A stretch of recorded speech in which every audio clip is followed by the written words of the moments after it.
Bom dia, estamos iniciando nossa transmissão aqui no Facebook do programa Hora da Notícia.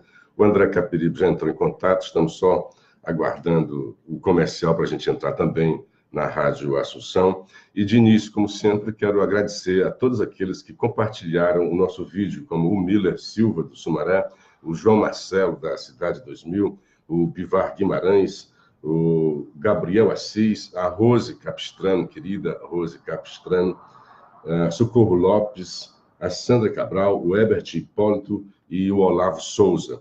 E renovo esse apelo para que vocês continuem partilhando e comentando, interagindo com o nosso programa. Bom dia para o Francisco Malta, que acabou de entrar também aqui, o Alex Martins, a Ana Quila, a Fernanda, lá da Polônia, beijo, querida, felicidade para você. A Valderlane Silveira também entrou, Antônia Ana de Medeiros, Idalberto Gurgel, Mara Nunes, José Sérgio, João Lima e Francisco Rodrigues. Um grande abraço para todos vocês. Nós já estamos aqui com a vinheta de abertura e vamos agora entrar em contato com os estúdios da Rádio Assunção, onde lá estão os jornalistas André Capiribe e Renata Abreu.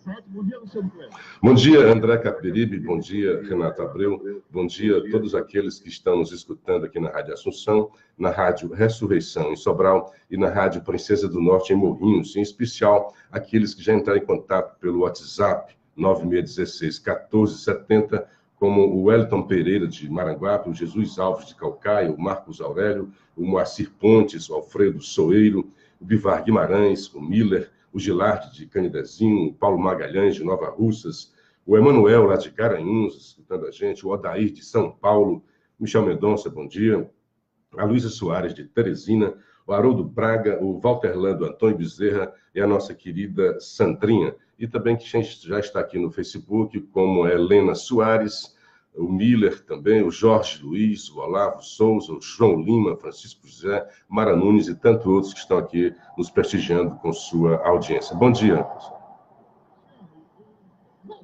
A gente até já comentou esse ponto, mas, enfim, na semana que Bolsonaro, que Alckmin e Ciro foram entrevistados, eu estava fora, até aquela semana que eu passei ausente no curso em São Paulo. Mas o tratamento da bancada do JN foi o Haddad foi o mesmo dado ao Bolsonaro, foi o mesmo dado ao Alckmin um pouco menos, o mesmo dado ao Ciro, enfim.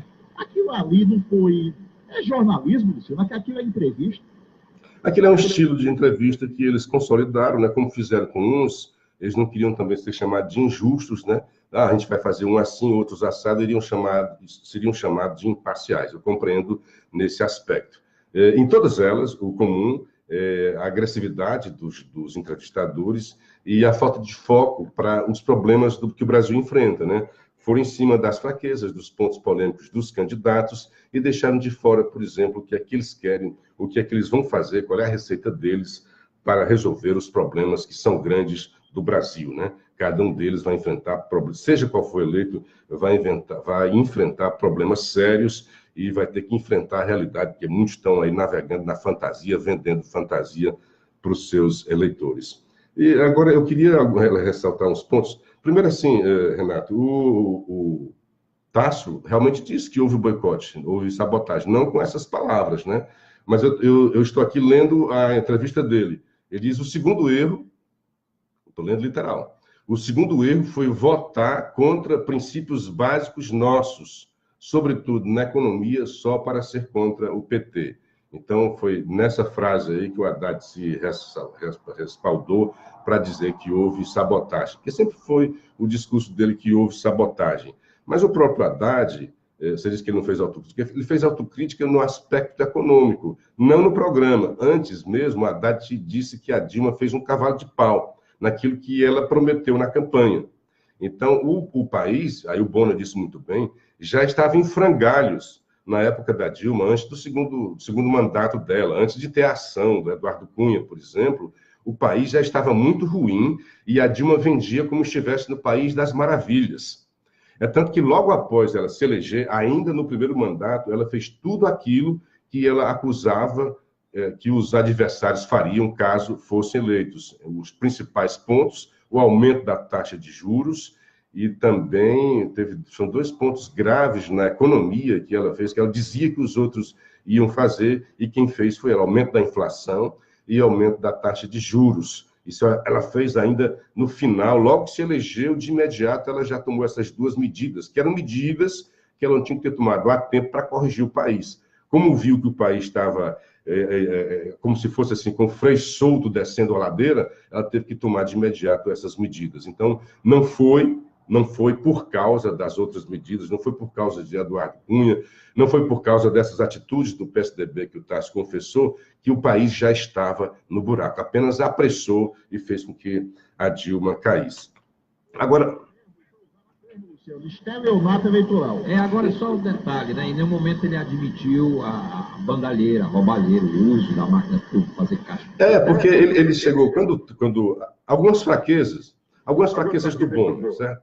A primeira fraqueza foi colocar entre os investigados, porque era tanta gente do PT que está como réu e como condenado, que você podia perfeitamente deixar de fora os investigados.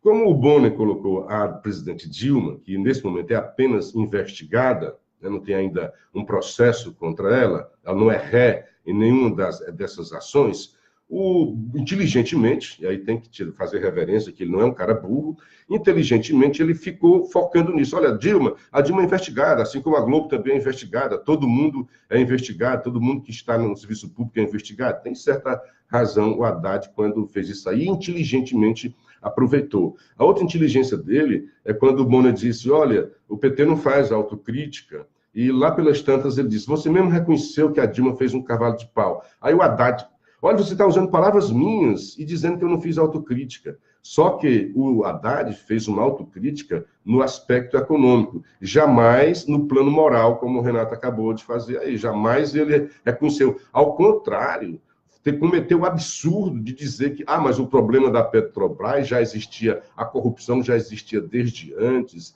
desde a época da ditadura. Ora, esqueceu-se de que o discurso todo do PT para chegar ao poder, nas vezes todas em que Lula foi candidato, Zé Disseu, lembrado aí pelo André, pelo livro dele, uma pessoa muito inteligente, era quem mais andava nas redações, era a principal fonte dos jornalistas para escamotear e para divulgar os problemas de corrupção dos outros governos.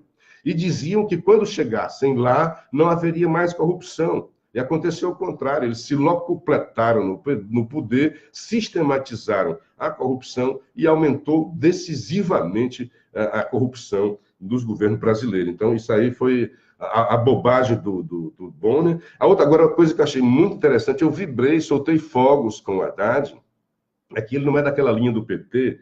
Eu conheço muita gente inteligente, bonita, simpática, querida, que ainda discute comigo, dizendo que há uma conspiração contra o PT. Eu digo, olha, é difícil viajar nessa conversa, porque o Bonner fez assim um retrato, né, um diagnóstico, fez uma biografia, né, como antigamente se falava, um raio-x dos indicados para os tribunais. A grossa maioria de todos os juízes, em todas as instâncias superiores, só não na primeira instância que não cabe a eles, né? Mas desde os tribunais regionais federais, ao Superior Tribunal de Justiça e ao STF, a nata, o grosso de que está lá, foi indicado pelos governos petistas. Então, esse pessoal que foi indicado pelos petistas teria se juntado para fazer uma conspiração contra o Lula, contra aquele que os indicou, realmente não tem cabimento. E o Haddad não viajou nessa. O Bonner tentou colocar, você acha que é mesmo uma conspiração? E o Haddad disse, não, jamais saiu da minha boca essa palavra de que haveria uma conspiração. Então, tem tanta gente interessante, bonita, simpática, inteligente, mas que às vezes se deixa cegar, é uma cegueira ideológica, né? É algo que se coloca nos olhos, né? Às vezes bota aquela coisa como se botam nos burros, né? Os antolhos, e não consegue ter uma visão periférica, foca apenas num discurso de paramilitantes, não vai atrás nem de realmente se a notícia é verdadeira ou não, e viaja, fica dizendo, os mais renomados juristas, eu digo, me dê uma lista disso aí, quando eu vou atrás é o Noam Chomsky, falando politicamente, jamais tecnicamente como jurídico. Aí o que é que o Haddad diz? Houve erros jurídicos, e é óbvio, né, o próprio arcabouço jurídico brasileiro, de qualquer Constituição, admite o erro. Até brincam, né? Até um axioma que diz que o STF é o último a errar, né? O último erro será o do STF. Ele disse muito inteligentemente, olha, tanto há erros nos judiciários que existem os recursos. Os recursos são exatamente para sanar os erros do judiciário. O que ele esqueceu de dizer, e que o Bonner não soube explorar, é que dizer, olha, houve, sim, os recursos são para sanar os erros do judiciário. Então, se o Moro, que é o alvo principal dessa moçada, tivesse cometido erro, as instâncias superiores, nos recursos diversos, né, na avalanche de recursos impetrados pela defesa de Lula, um deles teria alcançado, teria sido corrigido. E nenhum desses recursos, de toda essa aluvião, né, essa chuva torrencial de recursos sobre o judiciário, nenhum prosperou.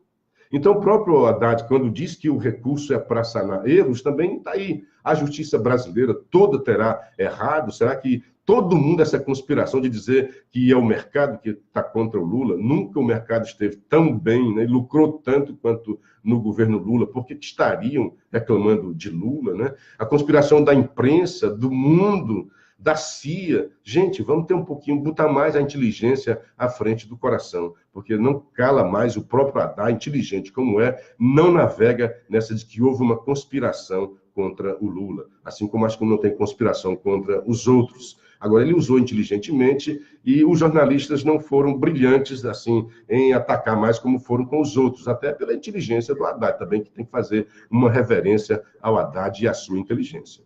Ô, Luciano, foi aberta a temporada de caça ao voto útil. A manchete do Estadão de ontem, que vai destacar aqui a matéria, diz o seguinte: metade dos eleitores antipetistas já declara voto em Bolsonaro. O candidato cresceu 12 pontos nesse segmento. O Alckmin, que está muito abaixo, o Bolsonaro tem 6 vezes mais potencial de voto nesse segmento antipetista do que, supostamente, o candidato do PSDB, que nas últimas eleições fez sempre o fla-flu com o PT. Parece que dessa vez o PSDB não emplaca.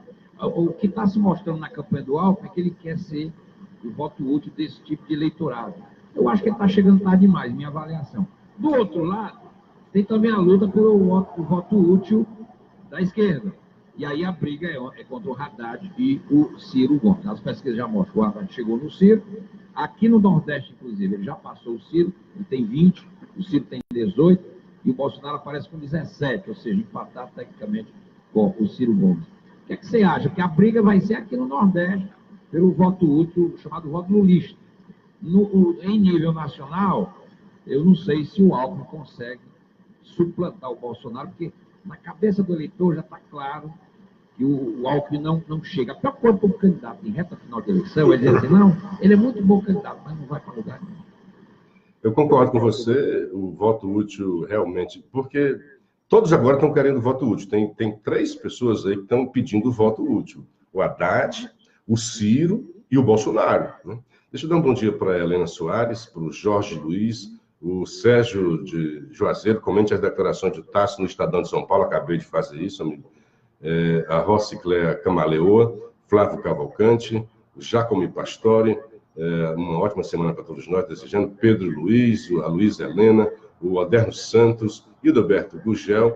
Dilma perdeu o controle na inflação, energia, juros, desemprego, corrupção geral, caiu exportação e era o governo sem projetos. O Ronaldo de Souza, mandando um abraço lá de Sobral, a Catarina Soares, o Arcanjo Cunha, Cleiton Arruda, Ângela Trevisan, João Ferreira e Sérgio Porto. Grande abraço, amigos. Muito bem, Renato. O que as pesquisas estão dizendo é assim, o voto útil, o Alckmin está num dilema, certo? A estratégia dele era de pedir voto contra o Bolsonaro, dizer, olha, eu sou o único capaz de vencer o Haddad lá no segundo turno. Né? Isso já acabou, porque o Bolsonaro também melhorou a sua performance nas previsões de segundo turno. Então, aí, quando teve o atentado grosseiro, né, contra o Bolsonaro, ele recuou um pouco, mas está de novo batendo. Então, parte da campanha do Alckmin está querendo continuar batendo no Bolsonaro, para ver se traz voto do Bolsonaro, porque migrou muita gente, porque, como você bem colocou, o voto antipetista está todo com o Bolsonaro. Por quê? Viram que o Alckmin não patina, não sai desse, está marcando passo, né? Patina nas pesquisas. Então, para aquele que é antipetista, não quer correr o risco de não vencer, então vai correr por Bolsonaro. Isso tem afetado também o Amoedo e Álvaro Dias, porque eu já fiz até esse comentário aqui, que eu acho que em eleições em 2 turnos, o primeiro turno é para você votar nos seus sonhos, né? Só no segundo é que você faz o voto útil. Mas muita gente que pensa contrário a mim já está fazendo um raciocínio diferente. Ontem mesmo, na minha pesquisa com o pessoal do Uber, teve um que disse, eu ia votar no Amoedo, mas eu tenho medo que a esquerda vote, portanto eu vou logo de Bolsonaro. Então o Bolsonaro está pregando o voto útil, com medo de PT voltar. O Alckmin está também com esse voto útil, dizendo que se for o Bolsonaro, o PT vai voltar para o governo.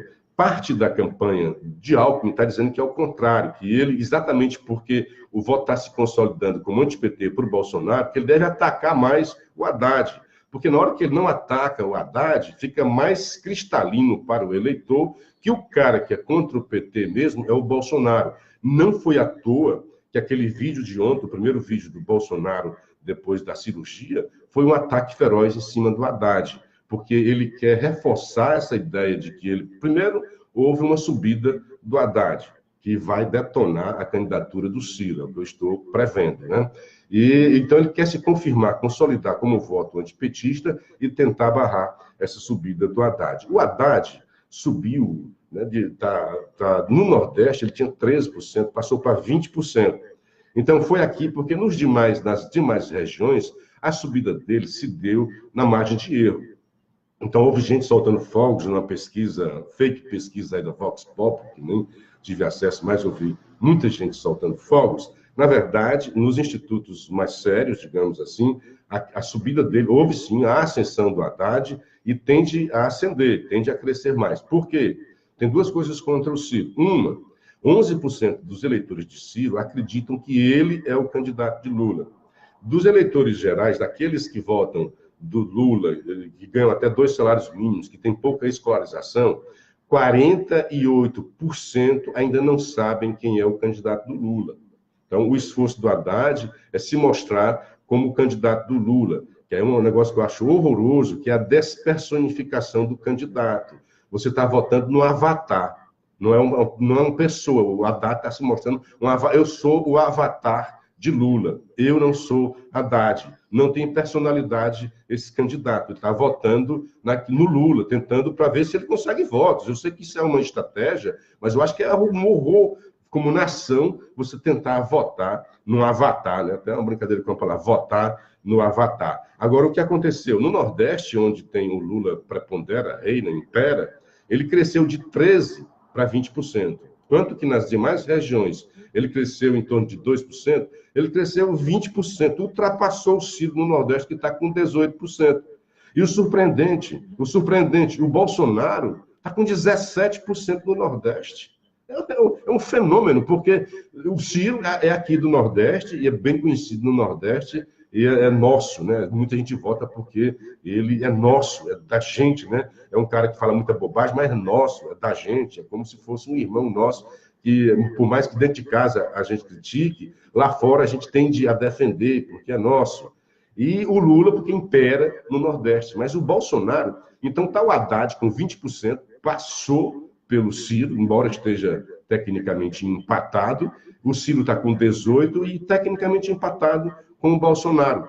Então, é até assim, quando você viu que o Ciro estava crescendo, que houve realmente esse período aí em que ele cresceu, o Ciro estava alegre, estava lindo, estava bonito, estava contido, né? A última dele tinha se chamado a promotora lá, que ele não sabia que era mulher, chamou de filho da puta, né?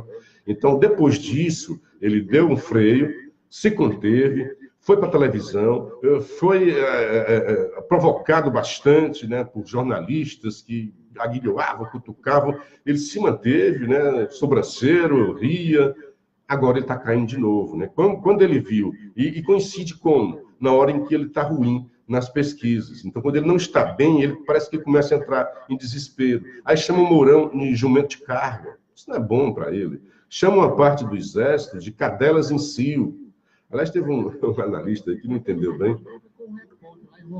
Pois é, eu ia chegar a isso, né? Aí chegou em Roraima, O último fato dele, de novo, veio a palavra filho da puta na boca do Ciro. A última coisa que eu tinha falado era isso, ele chamou a promotora de filho da puta. Né? Vê uma filho da puta dessa aí, abre um processo contra ele, assim que ele reage. Né?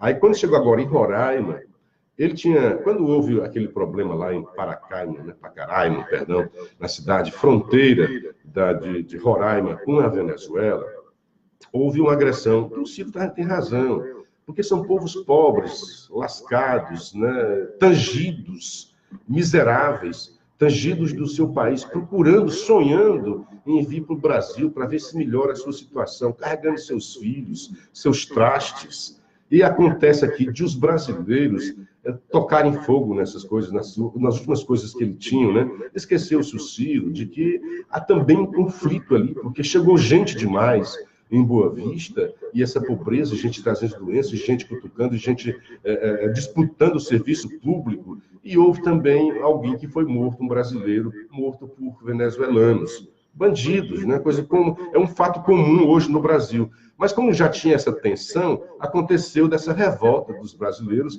e aí o Ciro, com as dores dos venezuelanos, disse que tinha vergonha, pela primeira vez, ter vergonha dos brasileiros. Poxa, tem muita gente corrupta que ele devia ter vergonha também.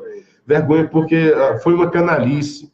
Aí isso gerou uma repercussão muito grande e foi muito explorado politicamente lá em Roraima, principalmente em Boa Vista. Então, quando o Ciro chega, a sua visita foi anteontem lá em Boa Vista, é óbvio que muita gente ia explorar.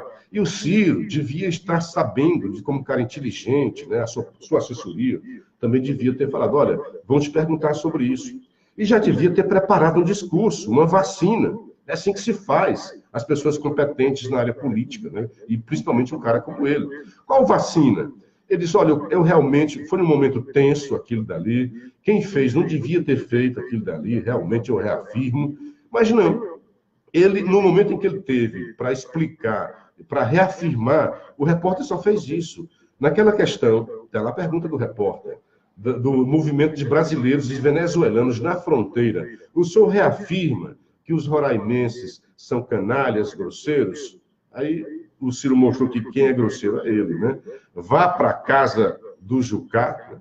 Você é um filho da puta, trabalha para o Jucá. Não, e foi mais, né? Porque ali é uma demonstração, não só de autoritarismo, ele critica muito, ele sabe o que é fascismo, critica muito, ele vê fascismo no Bolsonaro, mas aquilo é demonstração de fascismo, explícito. Prende ele aí, né? Tira ele daqui, prende ele aí. São palavras muito fortes que não deveriam estar na boca do Ciro Gomes, eu devia ter esse contido, porque a pergunta é assim, quer dizer, então, que se o repórter for de oposição, não vai fazer perguntas ao próprio presidente da República, merecerá também aquelas palavras? E outra, quando você está numa multidão, ele estava numa multidão de simpatizantes, então, quando ele diz, tira ele ali, prende ele ali, isso, se tivesse uns doidinhos ali, tinham batido no cara, né? Se fosse o povo do Bolsonaro, né? Se fosse, imagina se fosse o Bolsonaro e fosse o seu povo, porque é você instigar, né? Estimular as pessoas contra as outras. Não, ele tem todo o direito de fazer a pergunta e caberia ao Ciro, candidato, responder. De dizer até assim, olha, eu sei que você é um provocador, podia dizer isso perfeitamente. Você é provocador, trabalha para o Romero Jucá, que aliás não é verdade, o cara trabalha para um outro, a Chico Rodrigues, né? Trabalha para outro senador, outro candidato a senador. E se explicar, o Ciro tinha toda ali para dizer, olha, houve exagero de quem está, não o povo de Roraima, mas para aquelas pessoas que estavam lá naquela tensão e realmente eu fiquei condoído da miséria, mas não partiu para a agressão. Isso é deplorável. Inclusive, o Ciro poderia ter dito até assim, ó, eu sei que você vai provocar, eu sei que você está mandando o Romero Jucá, mas eu vou responder, em respeito aos seus colegas que estão aqui, são jornalistas sérios, aí você poderia até dizer assim. Perfeito, esse era o discurso. O cara é filho da puta, ele prende, aí eu acho que o Ciro perde o rebolado. Mas eu acho que isso aí é reflexo já das pesquisas, conforme a gente já falou aqui, inclusive do Nordeste, onde o radar já passou ele e onde ele tem um grupo percentual empatado com o Bolsonaro. A grande surpresa aí é que no Nordeste o Bolsonaro tem 17 e o Ciro tem 18, portanto está mais de instantâneo.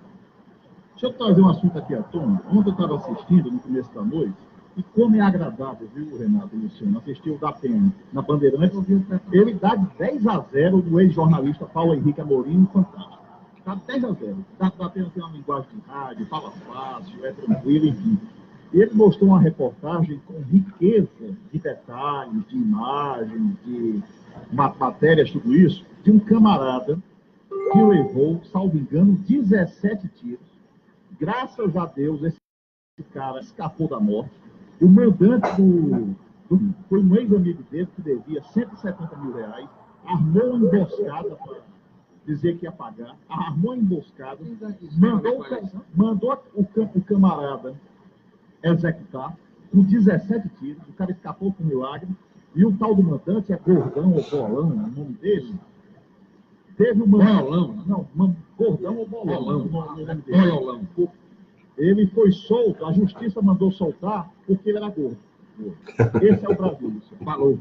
Absurdo, né? Agora eu acho que isso aqui, eu fiquei extremamente ontem no Fantástico, eu não assisto Fantástico, raramente eu assisto. Ontem, coincidentemente, eu estava assistindo o Fantástico, o Zapiano, o Fantástico, Silvio Santos e tal. E ontem passou uma matéria que eu fiquei indignado.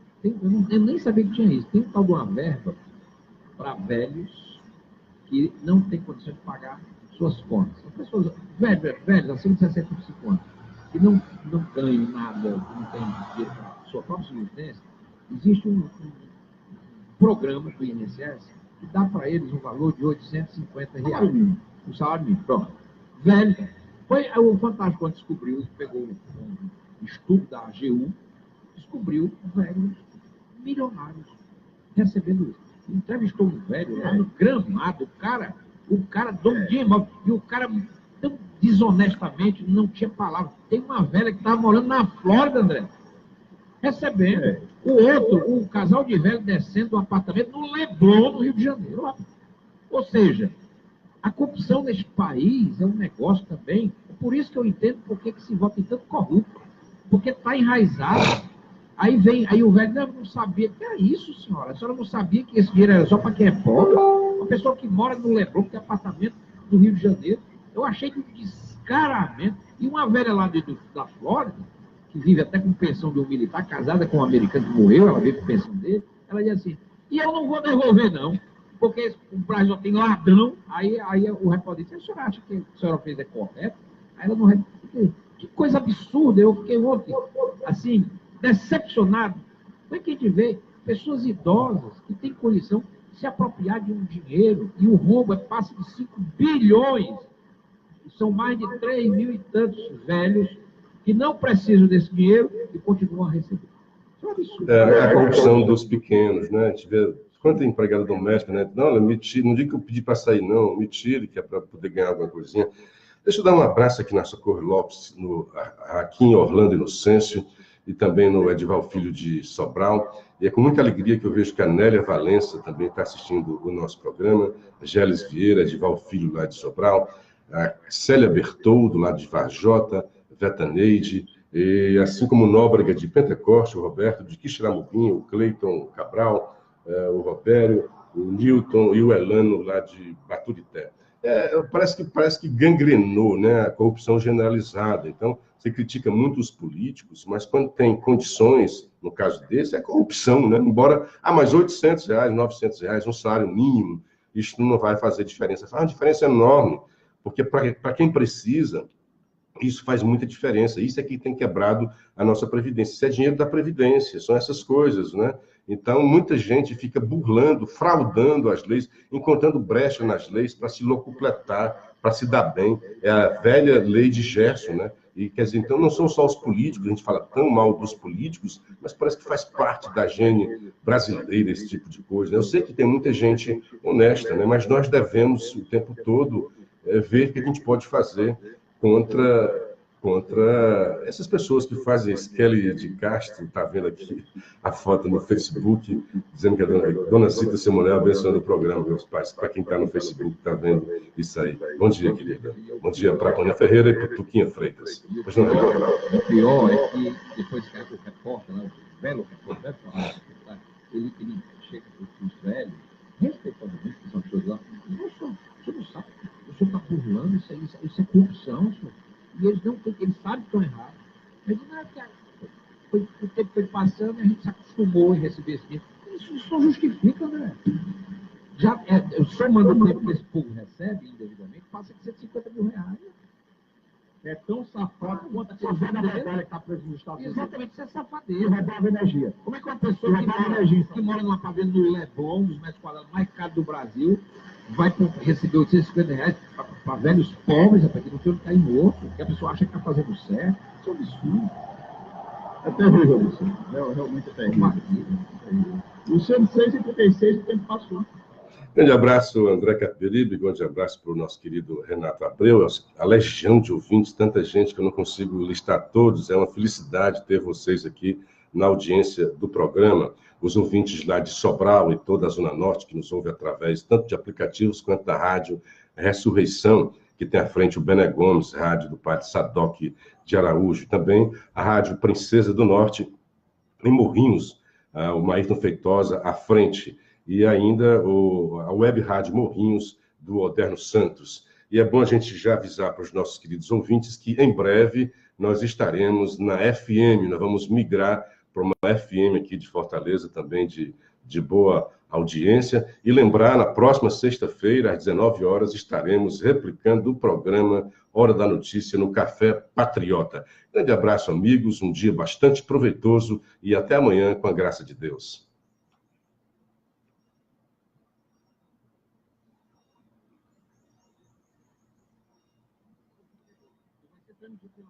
Não, vai ser um programa de rádio feito lá, pela web. Bom, terminei a participação minha no programa Hora da Notícia, na Rádio Assunção. Lá continua o programa com o André Capiberibe e o Renato Abreu, mas aproveito ainda para dar um bom dia e um abraço para o Antônio Luiz, o Tonhão, gente muito boa, o Edvard Ramalho Leite, a Velaneide Alves, a Luísa Cristina, Socorro Lopes, o Raquim, já falei, o Antônio Ferreira, a Mara Campos, o Everton Bezerra, Miguel Ângelo Pinheiro, Nilda Costa, e ainda os amigos Cleiton Gadeira, Domingos Neto, do Conjunto Nova Metrópole, o Simão Oliveira, o José Newton, a todos vocês, um grande abraço, muito obrigado pela audiência, e renovo o apelo. Compartilhem o nosso vídeo, interajam de alguma forma para ampliar a nossa audiência aqui nas redes sociais. Deem um ok, um bom dia, mas principalmente algum comentário, mas principalmente compartilhem para que mais e mais pessoas possam ter acesso ao nosso programa. Grande abraço, um beijo carinhoso e até amanhã, com a graça de Deus. Tem um exclusivo certificado de garantia.